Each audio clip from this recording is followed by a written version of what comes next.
thank Pop and Larry Hamm for putting up with all of this, so many years of the struggle. I met Larry Hamm and some members of Pop when I was 13. I'm now 46 years old, and I've been fighting for that. I've been fighting for justice for that long.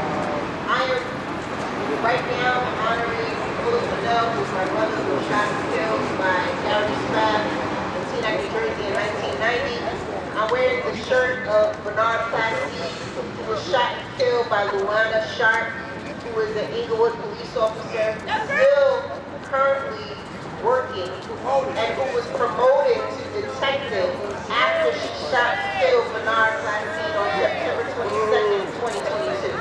This is not a fad. This is not anything that I want to be doing, but unfortunately, 33 years later, I have to do it. I have a son who's 24. I have a potential grandson. So I'm fighting for them. I'm fighting for everyone out here today.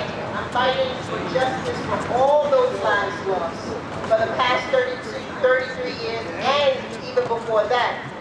There was Randy Evans, there was Clifford Glover. There were so many countless cases even before Fuller Fennell.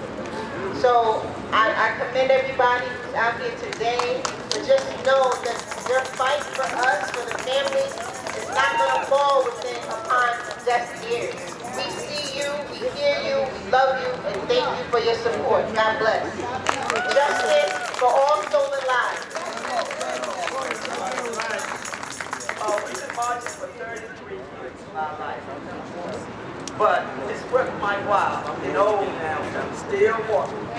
I'll be with you to the end. As long as I can move my legs and my feet, I'll be with you. Thanks everybody for joining in this march, and I thank everybody who remembers the Phillips Fennell case. How's the people? I think the next case is up there with the Fennell case, the case of Rashad Ashford. Rashad Ashford was shot and killed by police in Lakehurst, New Jersey. I think it was local police and state police. But his grandmother, his mother, you give them a big hand.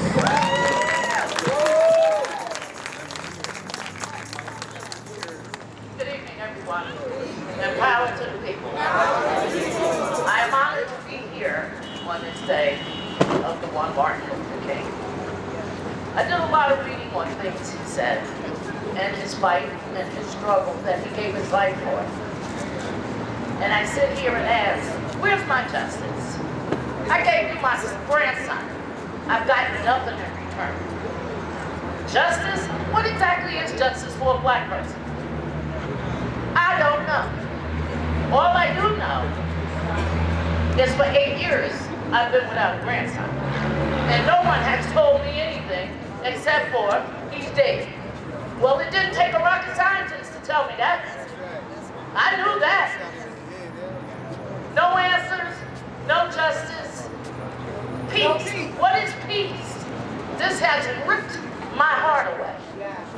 This has caused me stress, pain, aggravation, non-eating, eating, all kinds of stress, along with his mother. And we've gotten nothing. We take the voting rights away from people. You know, I just see everything King fought for and stood for being just slowly eaten away and taken away from us. So I ask again, where's justice for the people here in America? Do we get justice? Are we equal?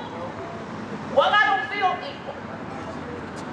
I've been here 72 years and I sure don't feel equal. I followed your lines. Whatever your systems said do, I paid my taxes. I worked like a slave, and at the end, I have nothing. No answers, no nothing. Just the fact I'm alive.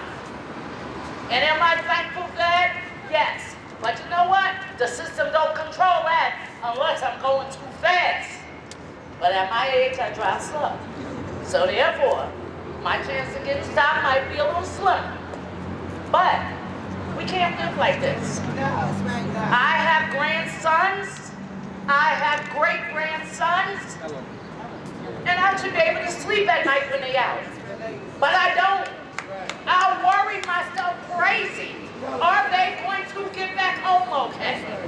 That's not fair to me, nor fair to any other mother with a child, grandchild, or anything else. I want peace in this world. I want to go to sleep at night. I want to feel comfortable in my home. That no one's going to come in there and have the wrong person just snatch one of my grandkids out of there. This country has got to do better. Got to do better. We are equal because if I die today and somebody needs my heart, they're not going to ask me what color I was. So we are equal. And I thank you, and I'm just glad to see everybody out in honor of the king. Power to the people.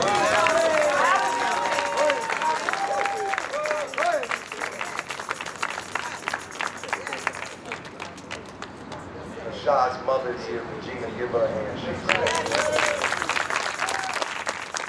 8 years later, and it still feels like today. So she doesn't have, she can't speak. But We with you. I'm going to call, one of the cases that we're fighting on right now is the case of Carl Dorsey. And the other night there was a meeting over at the church, and all the law enforcement leaders were there. And at the end of the program, I kind of lost it because they were saying what a great job was being done, but yet there was no indictment of the officers who killed Carl Dorsey. Carl Dorsey was unarmed when he was killed on Woodland Avenue and 11th Street of Newark. His father couldn't be here, his stepfather couldn't be with us, but his sister is here. Medina Person, give her a hand. Come on up. You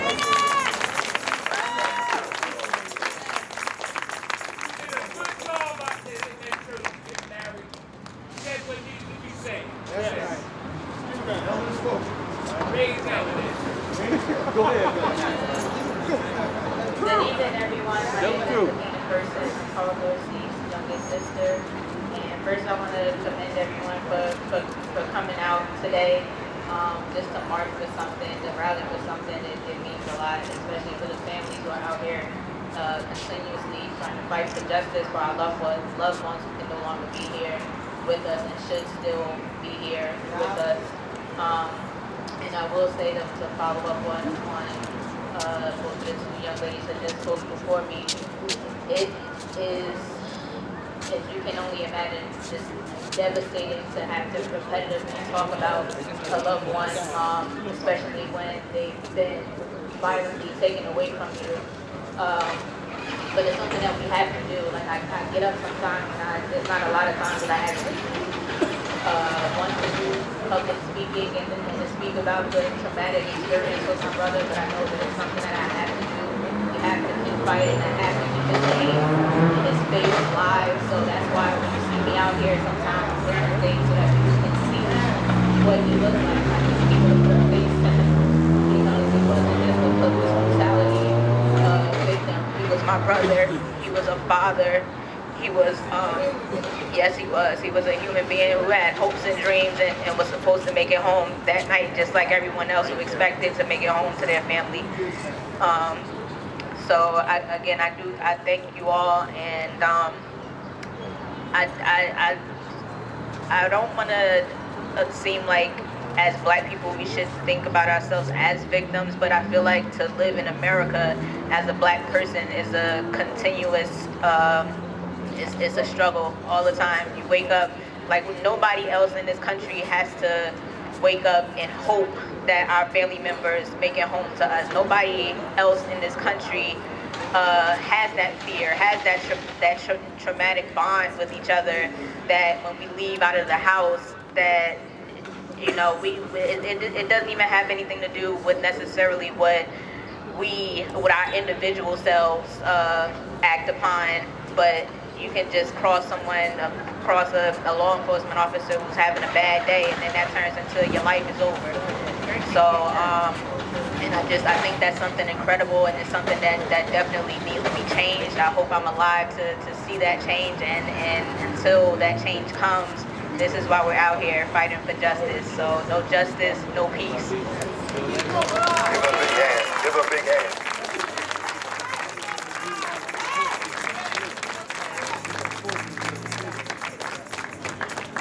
Now I want to call the sister of Gulia Dale, Valerie Dale. Major Gulia Dale was a 42-year career veteran.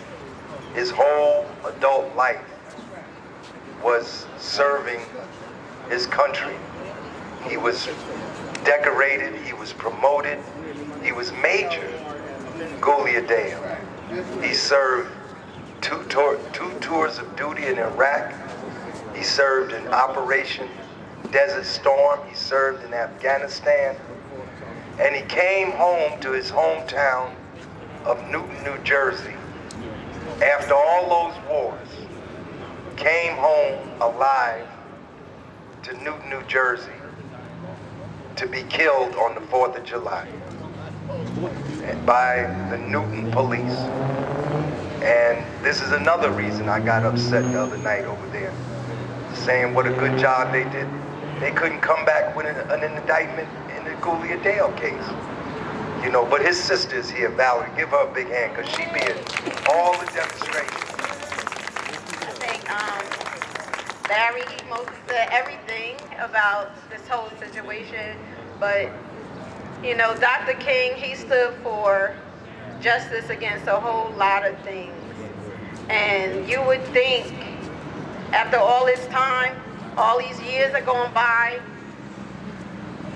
police brutality would not be one of those things. But it just seems to me like it just keeps happening. After my brother, it was Bernard. And then Najee. I'm tired. They all suffered with the mental health crisis at that time. And all they needed was some help. Their family called for help. And they should be here. In my brother's situation, up in Newton, there was an Army veteran who was white, was having a mental health crisis 6 months prior to them killing my brother, but he still lived. They took him to the hospital, and they allowed him to shoot at the police. But my brother dead. After 12 seconds, they didn't even give this man a chance. They didn't even come to ask him what's wrong. He was in the car. He wasn't causing no harm. It wasn't a criminal call. It was a mental health call. He should, Gulia Dale, Major Gulia Dale III should still be here today. This man worked at the Pentagon as an equal opportunity officer where he helped everyone. So why he couldn't get help? Because the color of his skin? Because those officers were not trained? The whole New Jersey, all the officers need to be trained. Retrained, that's right, retrained to deal with every type of person. Justice for Gulia Dale III. Give Valerie a big hand. Give her a big hand. I'm going to ask, his mother was going to come, but you know, people think about the terrible deaths of the victims of police brutality, but the families die too. They die a slower and more terrible death to have to live with that grief. And Merlene Lawrence, the mother of Bernard Placide, she told me over the weekend that she was going to be here, but she called today. She said she just couldn't do it. But one of her advocates is here, Brother Rick Wilby. Give him a hand. He can talk about Bernard Placide Jr. Yeah, how you doing, everybody? You know, it's really a shame that we in the black community have to deal with this over and over again with the police brutality. Scripture says that surely oppression maketh the wise man mad. We are constantly oppressed, and this is why we're mad. Okay, the police in the United States of America who are the runaway slave catchers, these are our Nazis. That's basically what they are. The police are our Nazis, okay? And they are trained to kill black people. The other day, I was watching about the Reconstruction with the 13th and 14th and 15th Amendment. And pretty much after they freed us as slaves, they made up their mind right then and there to always put us in a position of servitude and in a position of property where they could kill us at will with impunity and immunity. If you could indict the former president of the United States of America, you could definitely indict the cop that killed Major Julian Dale III. You could indict the cop that killed Najee Seabrook. You could indict the cop that killed Carl Dorsey. You could indict the cop that killed Philip Pennell. And you could indict the cop that killed Bernard Placide. All these award ceremonies, I hear that they're heroes. There's nothing heroic about doing your job. I got married to my wife, and we understand there's certain things that a husband does and a wife does. When she makes my dinner, that's not heroic. That's her being a good wife. When the police do their job and they have this dangerous job, you're doing a job. I drive a tow truck for a living. When I get out there in the middle of the night and I help somebody that is broken down the road, that is not heroic. That is me doing my job. Who's heroic? These mothers over here, okay? The victims are heroic. They need awards, not some cop that's worried about his pension backed up by a union that does everything to excuse their actions. They are not heroes. They are cowards. They are murderers. Just because you put on a uniform does not excuse the murder. You put on a uniform and a badge, and now you can kill at will. Even members of the United States military, there are certain rules of engagement. When they go overseas, you can't kill somebody in a military theater just because you feel like they're killing them when they're surrendering. You have to give them the right to surrender and give them aid as an enemy combatant. We are illegally occupied by the police. They're an opposing force, and they continue to kill at will and do what they want to do. And I want to thank everybody for coming out here. I want to thank the people from Rutgers for being here. Unions are very important. All over the state of New Jersey, we have our political operatives that have betrayed us. The state attorney general is amusing black people by coming to our churches. Don't come to my church. I'm black. I don't even have a church. I'm not going to church. Don't come to our churches and tell us your corny jokes about who you are and where you worship, about your wife and your kids, and we don't have no kids to go home to. People are killing our kids, but they can't relate. Where I come from, they say, he who feels it knows it. The Attorney General will never feel it. He likes to talk about the letters that he reads from Martin Luther King. Everybody like him that refuses to give us what we want always has these little bullshit stories about how they can relate to us. Show us with your actions. Save your words. Have a good night.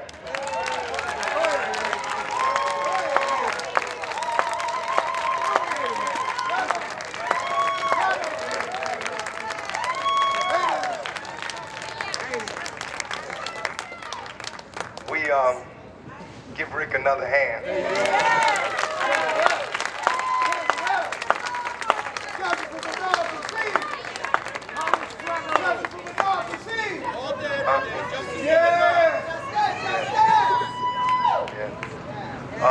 We're going to hear from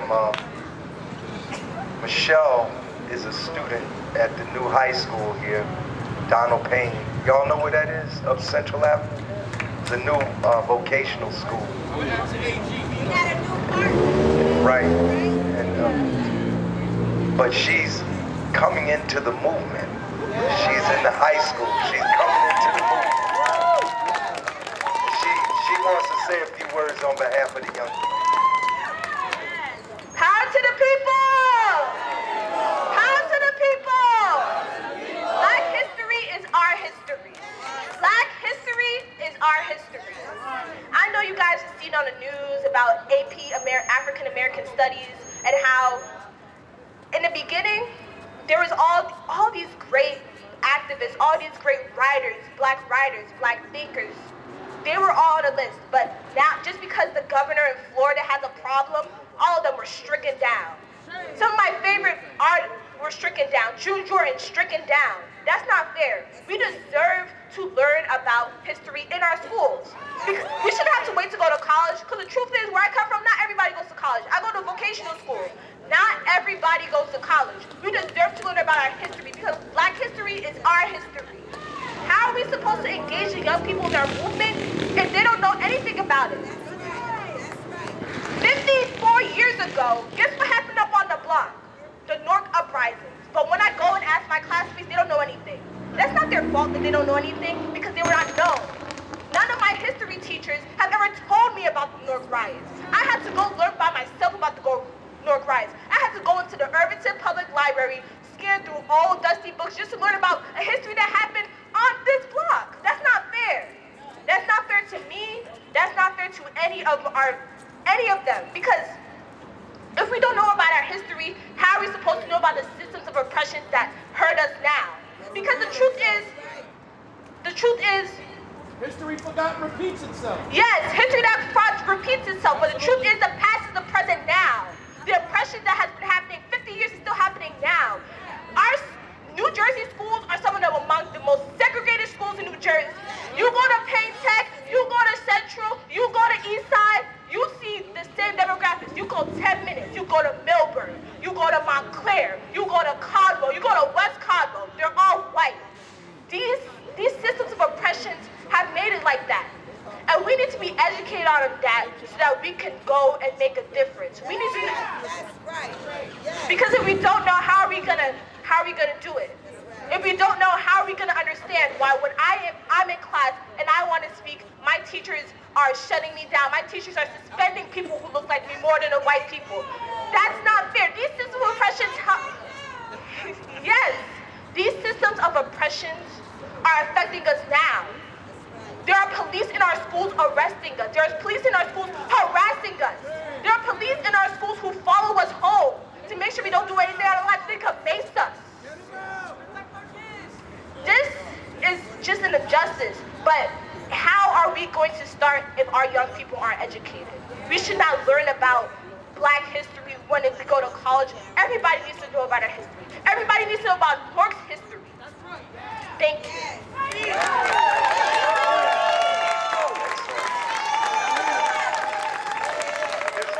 There's one more family that we need to hear from, and that's the family of Keelan Scott. Keelan and Winnie Scott, husband and wife, were brutalized at a funeral service. I couldn't believe the story when I first heard it, but give Keelan a hand. Come on, Keelan. Say a few words.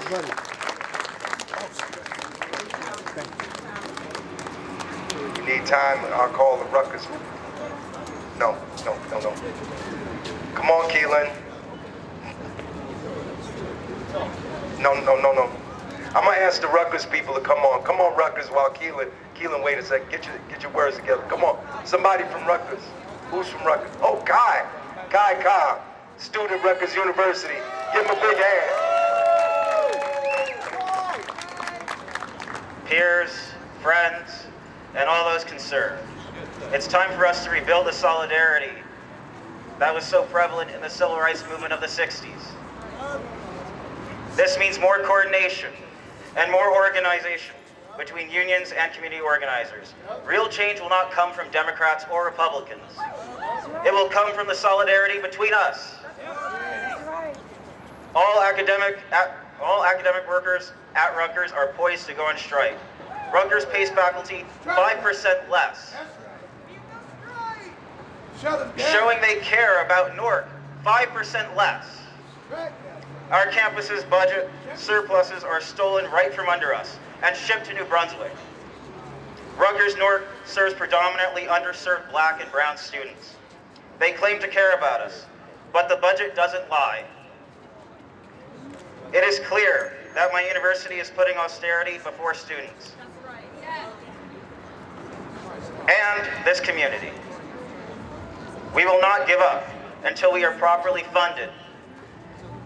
not just as a campus, but as a community. The corporate-like behavior shown by Rutgers is a part of a larger nationwide problem.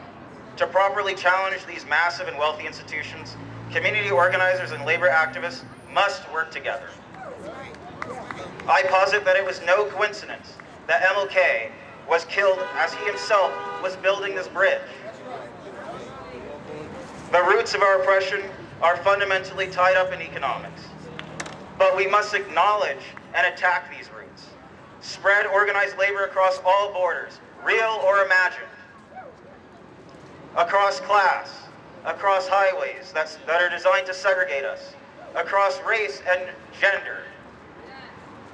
When workers unite, stand up and fight back, when we strike, we are directly challenging the system that is destroying our society.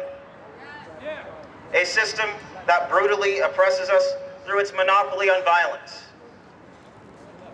Our state's Attorney General's office has recently taken over the Patterson Police Department after the murder of anti-violence activist Najee Seabrooks during a mental health crisis. It is in the interest of workers and their unions to work with community activists and organizers to bring an end to state violence forever. Neoliberal politicians have shown they profit far too much from the status quo to change things. The burden falls on all of us. Solidarity. God, big hand.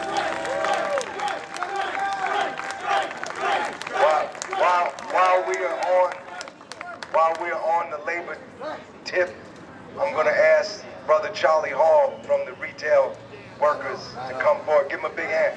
He's the president of Local 108. Give him a big hand. Brothers and sisters, how are you? Power to the people.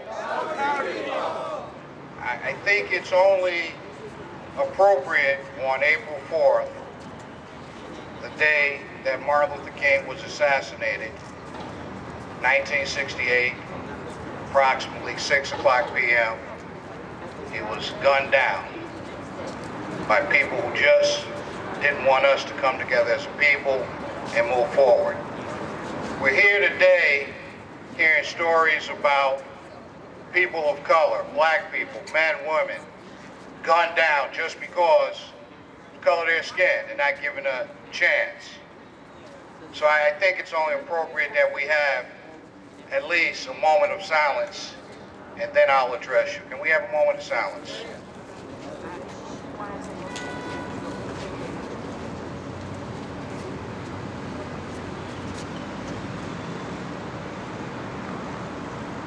Thank you, brothers and sisters. So, April 4th, 1968. That is a day that should stick in our minds forever. Because our leader, our peacemaker, our guider who was bringing us out of this very dark time where our people were abused. And this country just didn't care, just didn't acknowledge it. Apologetic. They had no apologies for what was done to us as a people. So now here we are today. Fast forward 55 years later, and we're fighting the same fight he fought in Memphis. He was fighting for poor people. He was fighting for people on the job of a sanitation worker who were being just abused, not paid properly, not working in safe conditions, and that's what he was fighting for. And today, 55 years later, we're fighting for the same thing. Something's wrong, brothers and sisters. Something's wrong. And I commend everybody I see out here today, because I see diversity, I see young, I see old, and Larry, you gotta remember, we can't keep making this walk. But those young people can do it, but there's diversity out here. There's diversity out there, and most of all, I see young people, because it's important that we pass the torch to young people to keep the fight, keep the struggle going. Because if we don't, then it's over when we're gone. You have to take young people up under your wing. You have to teach them. You have to make them understand that this fight is serious. And I commend all of us on marching. I'll march until the cows come home. One very important element. You can't just march. You can't get mad at home and fight your TV. You have to go vote. And after you vote, you have to hold them accountable. That's where it's at, whether you like it or not. It's in the ballot box. Now my students, where they go? Over there. All labor has dignity. And I'm so glad to see you there. Before I came down, I spoke to the president of the New Jersey AFL-CIO and the vice president, Laura and Charlie, and they said, you know what? They said, when you go down there, tell them we got your back. Labor has your back. Right? And when you stand in Newark, you're going to see some signs. And me and my whole office, and anybody, my family, anybody else I get to come down and support you, will be standing out there with you. It's going to say, 108 has your back. I can't believe we're fighting in these times. I called Brother HAMM today. I said, Larry, meet me in Newark. Larry, meet me in Morristown. You won't believe what I'm fighting about. They want to pay people the minimum wage to drive the shuttle bus that drives potential workers all around there. They want to pay a minimum wage. They don't have retirement, but the people they're driving around has plenty of retirement and plenty of wages. Then I got to go out to Morristown, and that's a whole nother world. It's like you went south on the turnpike, all right? Because they got people too, they want to pay minimum wage. Brothers and sisters, I say to you, the young man who was up here to talk about labor, talked about activism, you're right, we got to be together. But another element is the black church. The church, because that's what, that was the whole piece together. It was the clergy, it was labor, and it was activists, and it was young people that brought us for our Martin Luther King. We got to keep going. We got to put it back together. And our people's in trouble. If you march through downtown, if you don't believe they're in trouble, they're in trouble.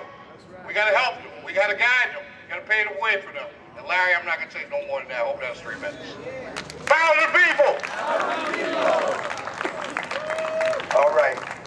Keelan is ready now. Now, the Rutgers people had told me they was going to have 2 representatives. Who was the other person? No? Not 2. Okay, this is Keelan. And Keelan and his wife, Winnie, were the victims of police brutality in Fort Lee. All right. Hello, everybody. It's a good thing we're here on April 4th with here in the People's Organization of Progress, honoring Martin Luther King Jr. Unfortunately, also on April 4th, he was assassinated. And honestly, a lot of justice died that day. And it went forward and forward and forward and forward. And we need to be stronger. So I stand here to you today because before I was assaulted by the police, I already was fighting. And I already knew the injustices were going on in this country and the unfairness.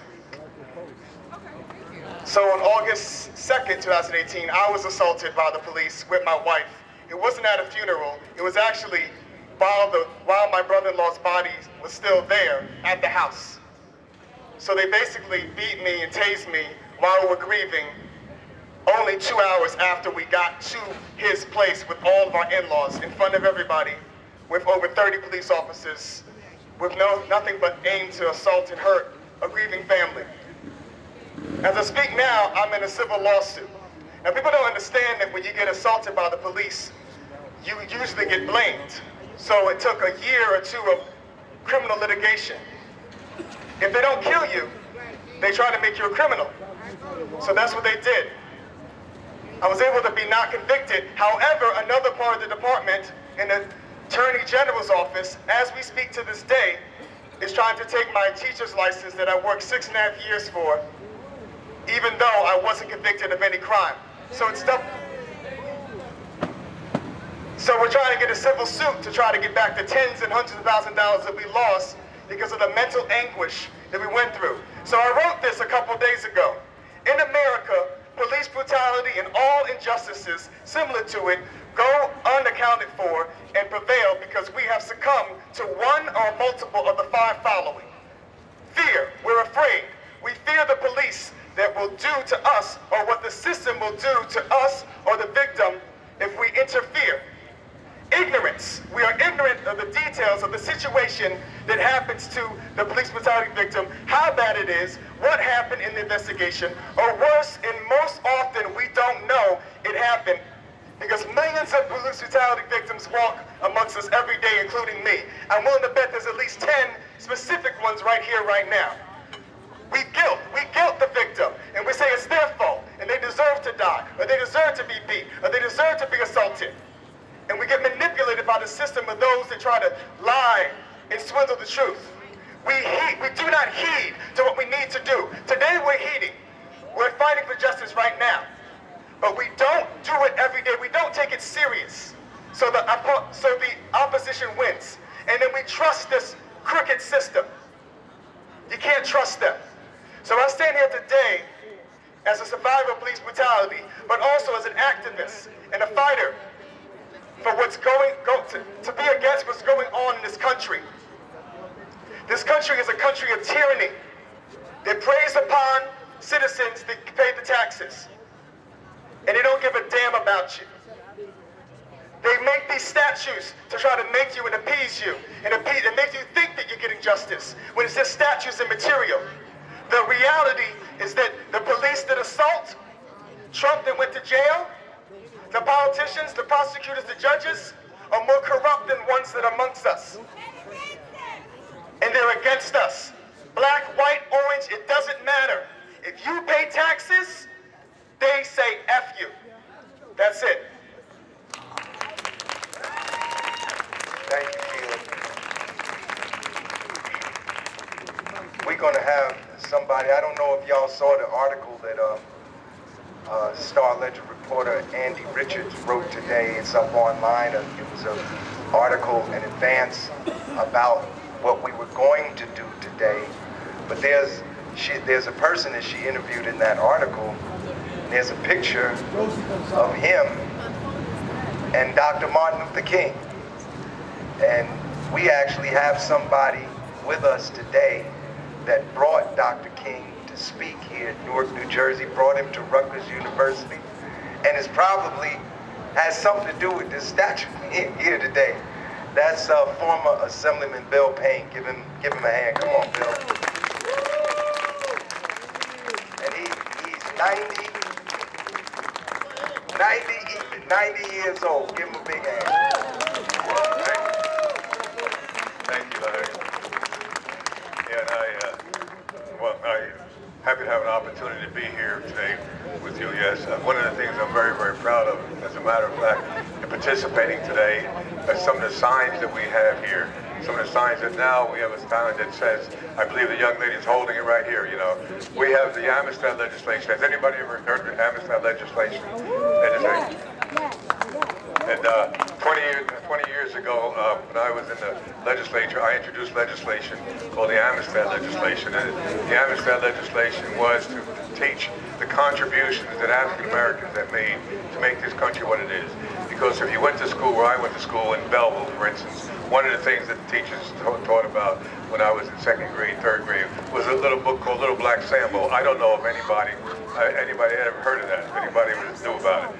But when I was going to school in Belleville, the teacher taught about Little Black Sambo, and what happened was that when some of you may know remember Bob Curvin. Bob Curvin's sister and I were in the school together, and when it happened, the teacher taught this about Little Black Sambo. Then the white kids would turn around and laugh at us, and the teacher never said anything about it negative. So throughout the years, we never learned anything positive about blackness. So I went to the legislature 20 some odd years ago, and I introduced legislation called legislation that would require the state of New Jersey to teach contributions that African Americans had made. And so what I have here today is something called factoids. I gave some of you the card. Because when I went to school, I didn't know all the positive things that we did, and our kids are not being taught it either now. Some 20 some years ago, we had this legislation adopted to teach our contributions.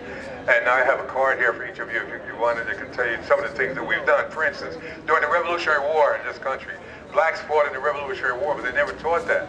The blacks who were there, and they never taught anything about what we have done. So the history that we're talking about is a history that tells about the contributions that we have made, and I had a great opportunity to do that. But the problem we have is that not enough people in the schools, of your children going to school, not enough people are demanding in their districts that they teach about the contributions African Americans have made. And the first successful operation on the human heart was a black doctor. And I think people say, well, it doesn't impact on me. It impacts on everybody. And we have an obligation to make sure that all children, black or white, whatever, are taught about the contributions we all make, okay? And that, I'm so glad to see that sign there. It says, teach black. This sign says, teach black history in all the schools, colleges, and universities. Every single child who goes to school, not only here, but across the country, knows about the contribution that we made. Otherwise, our children don't believe it. I'm so glad the young lady talked about the Payne School, because the school, I'm honored that my brother's name is on that school, and the things that are going on there are very, very positive. So what I would like to do is for everybody to please, I have a card here that tells you some of the things we did, blood plasma, and things of that nature. African Americans did that. And so I got involved in this after getting out of the school up there, and along the way, I did get the opportunity to meet Dr. King personally.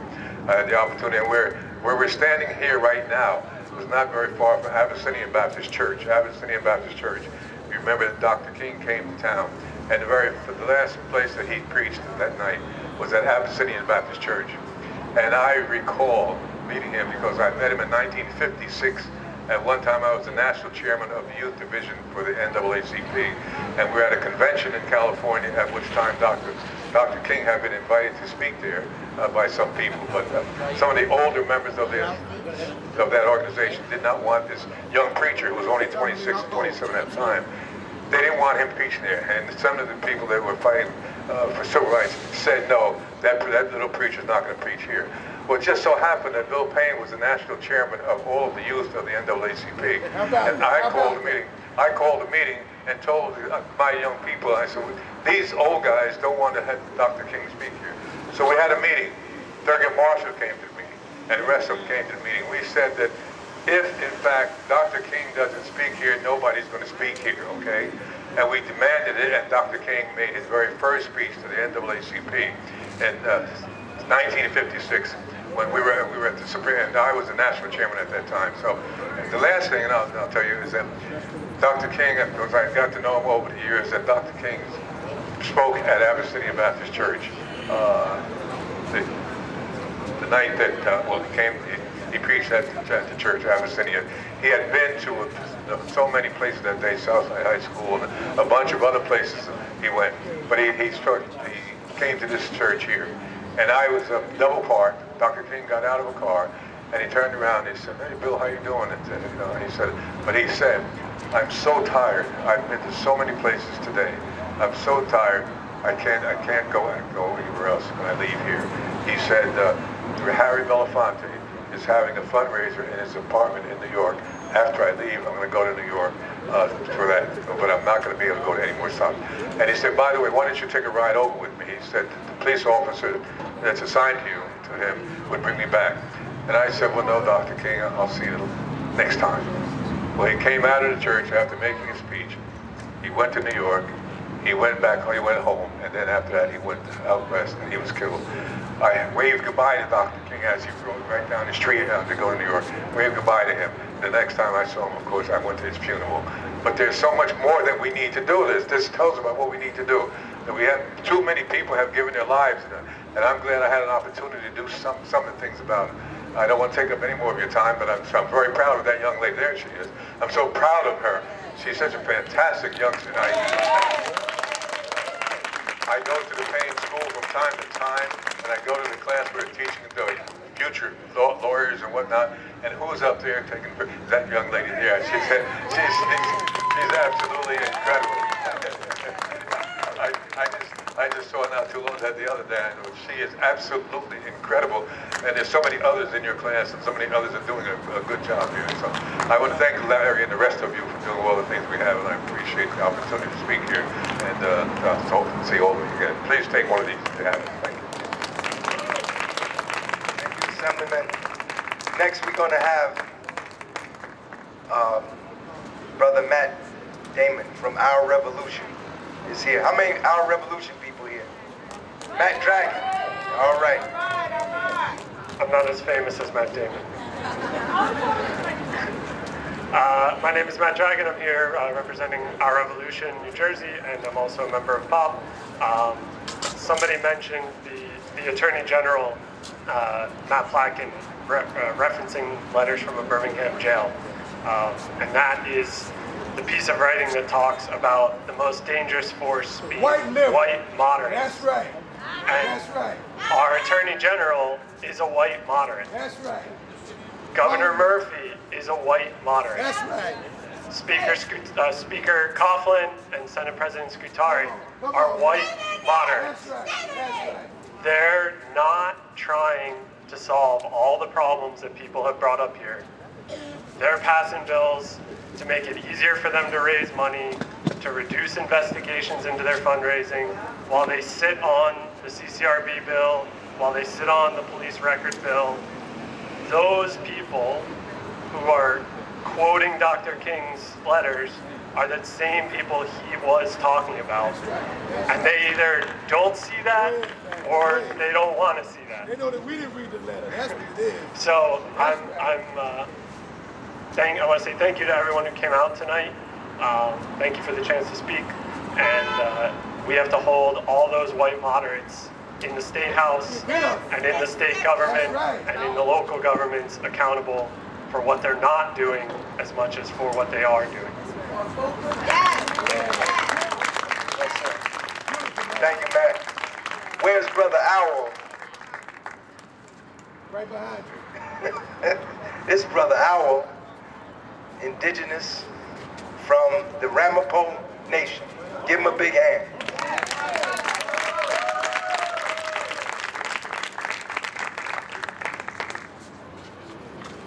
Nain Jusinzi Kokos Ramapo, Nawalotaman Wundak Ato Ramapo, Muncie, Lenape, Anishinaabe, Anishi Kishalamokwang, Anishi Kwachi Manitou, Elamiliang, Kukana Ki Walk, Mbi Walk, Cash Hung Walk, Tindao Walk, Niulangumatit Walk, Honorable William Payne Walk, young woman here, Anishi.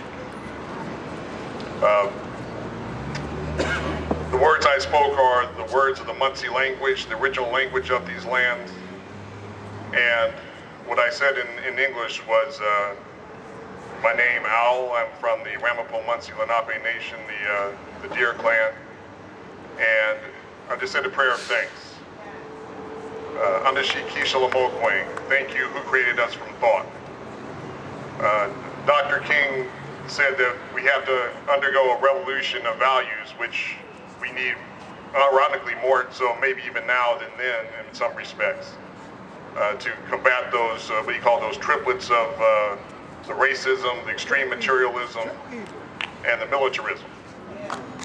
So when we say in our prayer, Anishi Kishalamokwang, thank you who created us from thought, it's a recognition that our thoughts and desires are real as well, that our spirit is real, not just what we can touch and feel. So it may look bad now, but this is a great day. This is how we win. So we did win today by what we're doing. Anishi Kwachi Manitou, thank you, Great Spirit. Elamiliang, Kukanai Ki, our Mother Earth. Mbi, our waters. Kashung, wind. Tindao, fire. And then I said a special word of thanks to all our relations. And I see here Dr. King's statement. We must learn to live together as brothers and sisters, or perish together as fools. Even these sirens. This is example, people who are going out to help other people. this is an example we just heard of people who see each other as brothers and sisters. And when we say Neolangamachi, we don't mean just even our human brothers and sisters. We're talking about all of creation. That we need to respect all of creation. We're living in the 6th mass biological extinction event. There's more animals and species dying now than at the time the dinosaurs died. Why is it? It's because of the things that we're marching here to overcome, the racism, extreme materialism, and the militarism. And finally, I just said a special word of thanks to the Honorable William Payne and the young lady here. And this is, I mean, I feel honored to be speaking with you all today and to be marching with you all. So just thank you for this opportunity to speak and on behalf of the Ramapo people, Anashi. Thank you, brother. Brother Owl was with us when we marched to Trenton. I think you met us in Orange, right? I remember. I'm going to call Brother Zaid Muhammad from the Newark Communities for Accountable Policing. Give him a big hand. And I have a special request to Zaid to talk, since no one was here from the Seabrooks family, to talk about what happened to Najee Seabrook. I'll get to that. All power to the people, everybody.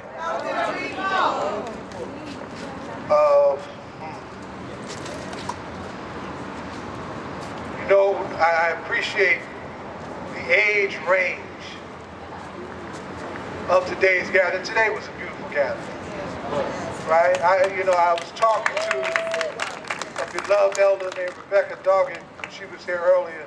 I said, Sister Rebecca, why did they use this day to do Trump? Then I stopped and said, you know what? It might be that the arch of universe is long, bending towards justice on the behind of Donald Trump. All power to the people.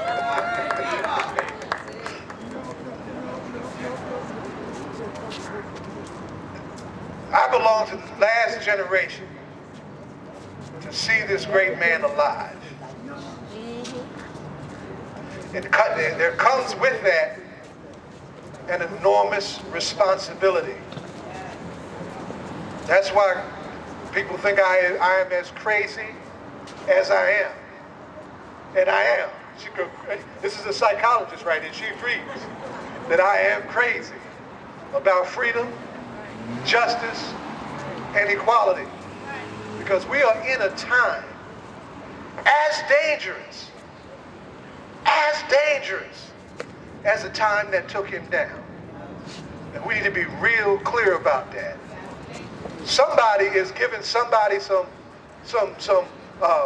nuclear, uranium depleted weapons in a war that shouldn't be happening.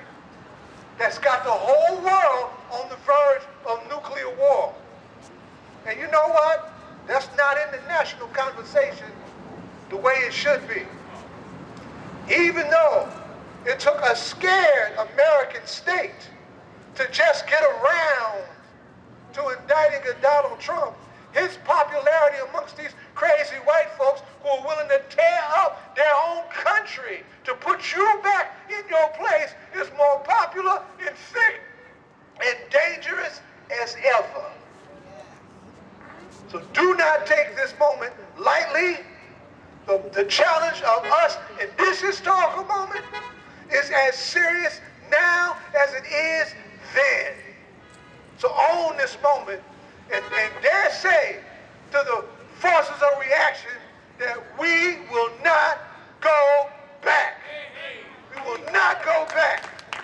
We will not go back. Now he tried to give me an assignment. Before I do that, I just want to acknowledge several things that meant a lot to me. It's important to see Michelle from the high school lifting up what she's trying to do. I can remember my last year in high school, even coming off of being a drug dealer as a teenager. That's how I used to get down, right? I wound up trying to start an organization in high school called the Black Awareness Club. And in the following year, I would wind up with my Rutgers students. Are they all gone? I would wind up at Rutgers Newark. At Rutgers Newark, when we had a black organization of students that raised hell. At Rutgers Newark, raised hell over their relationship to this community and raised hell over their investment in the apartheid regime, and I bet a young man coming out of Princeton by the name of Adim Muchunga, Lawrence Hammond, we've been riding together ever since. Ever since. And that's back in 1979. 1979.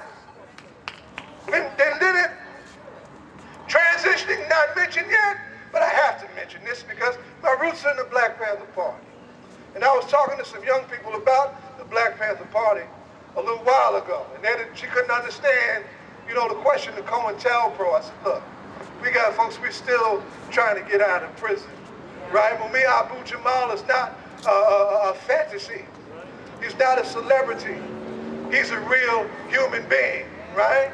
Who's been in prison for 41 years, almost 42 years, and is now fighting what we call slow death row.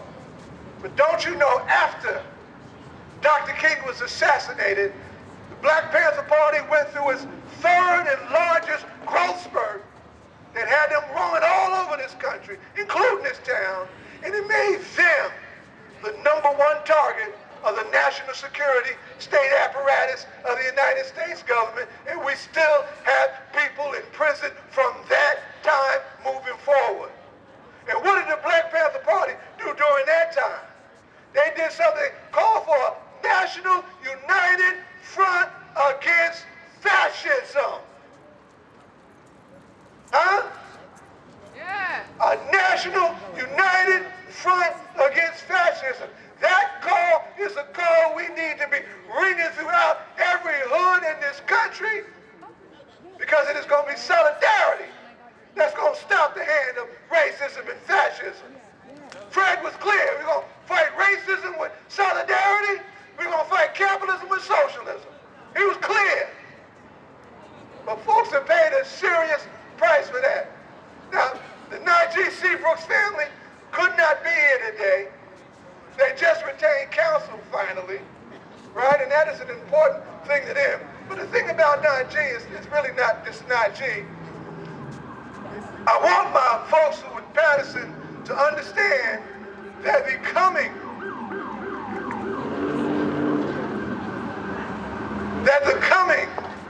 of Attorney General, the Attorney General to Patterson may not be the cause for celebration that you think it is. Why? Because he could have come to Inglewood for Bernard Plessy.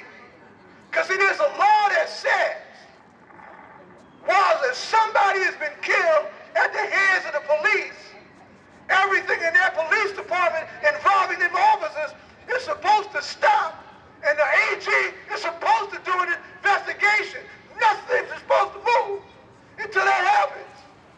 He didn't open his slimy little fake liberal mouth. And not only did they disregard that law, but they promoted Luana Sharp after she shot Bernard Plessy down while the boy was already in the throes of being tased in a mental health crisis. So the question is, will the real Attorney General show up? Which one is it for Patterson? Is it the one that left Bernard Plessy hanging? Huh? And you heard the story of Goulia Dale III.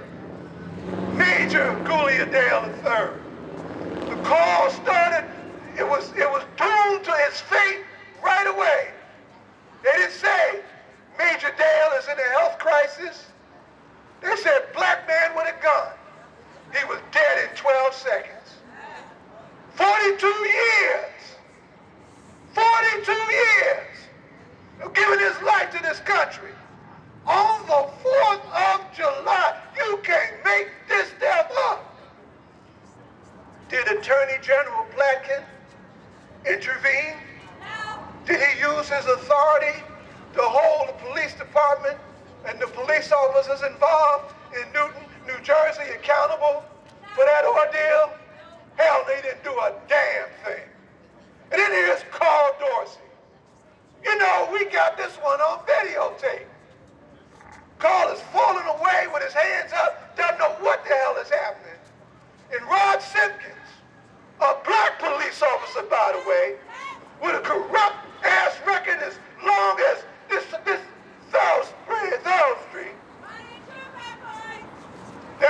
a jump out boy. Didn't do a damn thing. Didn't do a damn thing. And then the issue of Tyree Nichols down in Memphis, because we're talking about, you can't talk about Martin Luther King on April 4th and not talk about Memphis. Let us not remember Tyree Nichols. Feet from his home, scared to death of Memphis's jump out boys, beating the hell out of them. And the sick thing is that, that was 5 black police officers, and it was a white police officer that told them what to do. And that was, then they mentioned his name after all of that fallout. Now, G.C. Brooks belongs to something that we have right here in Newark that's important to the reimagining of public safety, where community is at the center of the equation, and community folks are intervening and addressing violence themselves with thorough intervention skills, right? And it's called the Patterson Healing Collective. Najee, like me, is a survivor of gun violence. And he took his pain and went into the Patterson Healing Collective and had become a certified interventionist. And when he had that fateful bad day, and we have bad days, I pray to God I don't have one as bad as that young man did. But when he had his bad day, he knew he was in trouble.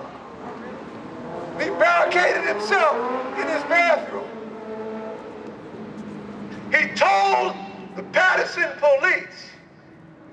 He texted Teddy Martinez, his colleague in the Patterson Healing Collective. I just need to see y'all face and hear your voice, and I'll come out.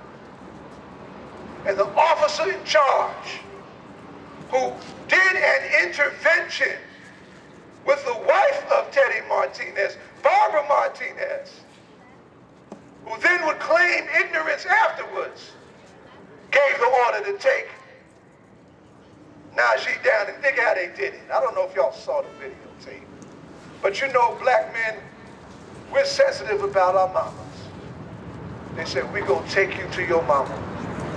Come on out. And he came on out, and they shot him down like a damn dog. Like a damn dog. So here comes Mr. Platkin talking about his ride-along program. You didn't ride into Inglewood for Bernard Plessis. You didn't ride into Newton for Major Gouliadale III. You didn't ride into Newark for Carl Dorsey when you needed to ride for Carl Dorsey. How can we trust you and expect anything more from you when you ain't do a damn thing there? And not only that, and I'll wind here, some of our programs recently were beginning to be funded. And some of that funding was supposed to go through the Attorney General's office. And last summer, we had to rally at the medical examiner's building because they told some of our hospital-based violence intervention programs that we can't give you this money after all, and we were supposed to accept that and go away.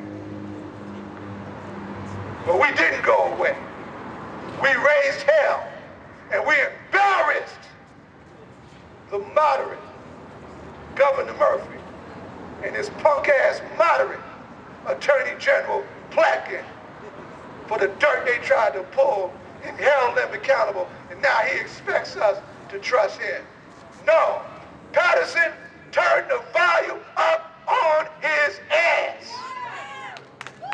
Turn the volume up on his ass. And do your damn job. Rick Welby was right. Do your damn job. Honor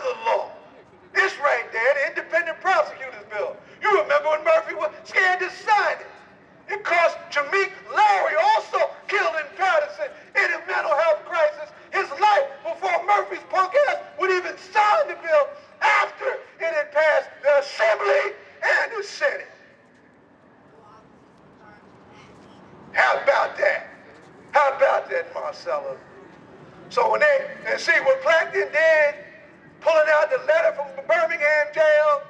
He knows that too many of you have not read it. That's how he got away with it. Because had you read the letter of Birmingham jail, you would have run him out of the goddamn building for daring to pull an insulting, racist ass stunt like that.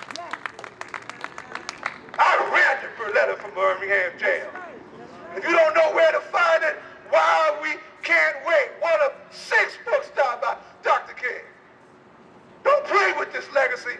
Honor it with study, organization, training, and commitment, and do whatever is necessary to stay the hand of reaction and to change the game and to change the world. You and me, us and these young people who stayed out here today, we are indeed the ones we are waiting for, and this is our time, our moment, our responsibility.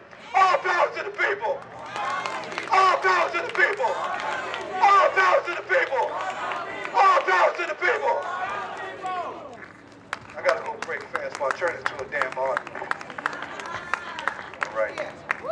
Yeah, after you're gonna come, you're gonna speak, but there was a list. Sharon, our member from Patterson. Give Sharon Hand a big hand. She part of the empowerment team that goes out and recruits new members for POP. Her and Steve Hatchett and Steve Lee. Okay. Give Steve a big hand.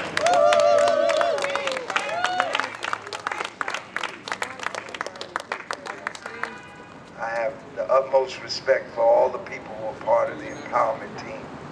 They go out every Saturday, proselytize on Broad Market, and they get new members. Give Sharon a big hand. Power to the people. I want everybody to give themselves a hand. Because it's us together. We are the nuclear bomb when we unite together. When it's the young, the old, the white, the black, the Asian, the Chinese, everybody together, we're the nuclear bomb that they're worried about. We need to become that. Because food and work, food, shelter, clothing, healthcare, education is a necessity. It's not a luxury. It's a necessity. Everybody that works has a right to eat. We are dealing with some demonic people that will take the food from you and feel like you're not entitled to food and water that your Creator gave you. God did not create humans and say, figure it out. He said, here's water. When you made it through birth, he said you have an inalienable right to all of this stuff. The water, the trees, the plants, the berries, the fish, the animals. We got let man-made laws supersede God's law. Man came along and said, this belongs to me. If the government is going to say that, the government has a responsibility, which is the protection and safety of the American people. That's us, this nuclear bomb, right?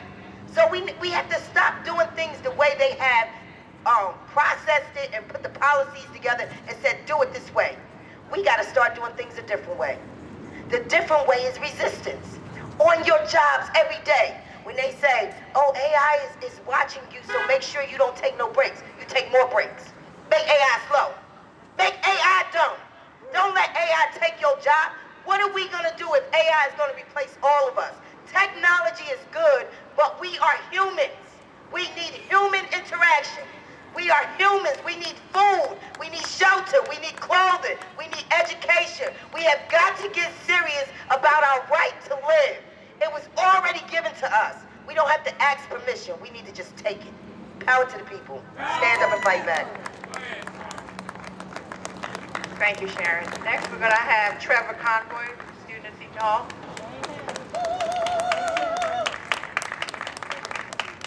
All power to the people. Taking a page out of Dr. Chairman Hand's book by actually preparing notes. So I'm not with POP, but I'm also with Protect AFAM, which is a student activist organization at Seton Hall just down the street. It says it's in South Orange. I say it's in Newark and South Orange because we live right on the border. Down at Seton Hall, administration is trying to get rid of our Africana Studies program. That's Black history, that's American history, that's Africana studies just isn't history, it's literature, it's agriculture, literature, linguistics, art, music, everything in between, anthropology. All of that falls underneath Africana studies. Protect AFAM movement is fighting with the administration, resisting, and continuing a tradition of the struggle at Seton Hall. I'm here today because we want to help. We want to foster a stronger bond with the community.